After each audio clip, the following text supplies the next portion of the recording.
Chapter 5 dimulai dengan memperlihatkan 4 siswa Enzang yang sedang bersiap melawan murid-murid Yuseon. Ini adalah pengalaman yang asing bagi Sien, karena ia biasanya berkelahi dan melawan sendirian.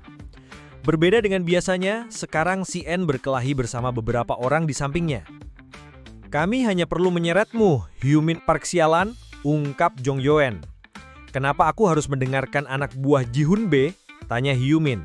Tentu saja hal itu membuat Jong Yoen Kang marah. Hyumin menyarankan agar Ji-hoon Bae datang sendiri kalau punya urusan dengannya. Jong Yoen semakin marah. "Tutup mulutmu sialan, mau ku sayat Hyumin, biar ku buat cacak sekalian," ancam Jong Yoen. Tiba-tiba Hyontak berteriak dan langsung menyerang Jong Yoen. Buk! Satu pukulan mendarat di wajah Jong Yoen. Hyontak terus melanjutkan serangannya dengan melayangkan pukulan bertubi-tubi ke arah Jong Yoen. Ia hanya bisa bertahan menerima serangan dari Hyontak. Karena fokus menyerang, pertahanan Hyontak jadi terbuka. Jong Yoen pun tidak menyia-nyiakan kesempatan itu dan segera balik menyerang Hyontak. Duk! Satu pukulannya melayang tepat ke wajah Hyontak. Namun Hyontak hanya tersenyum menerima pukulan itu. Jong Yoen terlihat kesakitan karena menerima banyak pukulan dari Hyontak. Namun tiba-tiba saja salah satu murid Yuseon lainnya menendang Hyontak dari belakang. Duak! Lalu disambut dengan pukulan Jong Yoen dari arah depan. Namun Hyontak bisa menahan pukulan itu dengan kedua tangannya, walaupun terasa sakit. Melihat hal itu, Hyumin tidak tinggal diam. Segera Hyumin mengajak Gayol dan Sien untuk membantu Hyontak yang sedang dikeroyok. Hyontak dicekik dari belakang dan akan dipukul dari arah depan. Namun, Hyumin menangkap tangan Jong Yoen sebelum ia bisa memukul Hyontak. Hal itu membuat Jong Yoen panik karena genggaman tangan Hyumin yang begitu kuat. Di sisi lain, Gayol melawan dua orang dengan begitu tenang. Hyontak segera berbalik dan melayangkan pukulan bertubi-tubi ke berandalan yang tadi mencekiknya. Sedangkan Sien akan lanjut melawan si gendut. Si gendut mendekati Sien dari belakang lalu mengenggam kerahnya.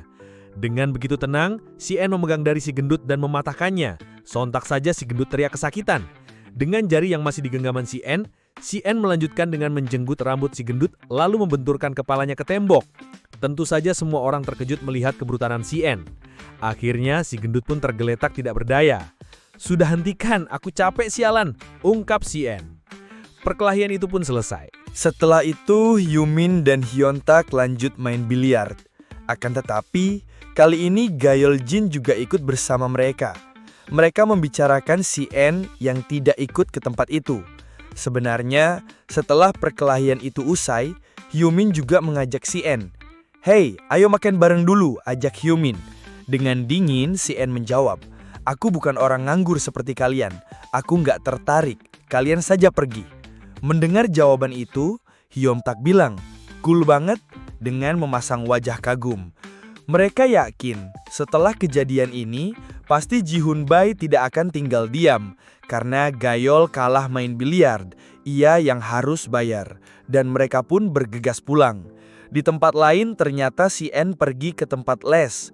Tentu saja, Sien datang terlambat akibat kejadian tadi. Segera Sien meminta maaf atas keterlambatannya. Diam-diam ada seseorang murid les yang memperhatikan Sien. Ternyata di tempat les itu pun ada murid dari sekolah Yuseon. Ia dengan murid lainnya sedang membicarakan penyerangan sekolahnya ke SMA Enjang.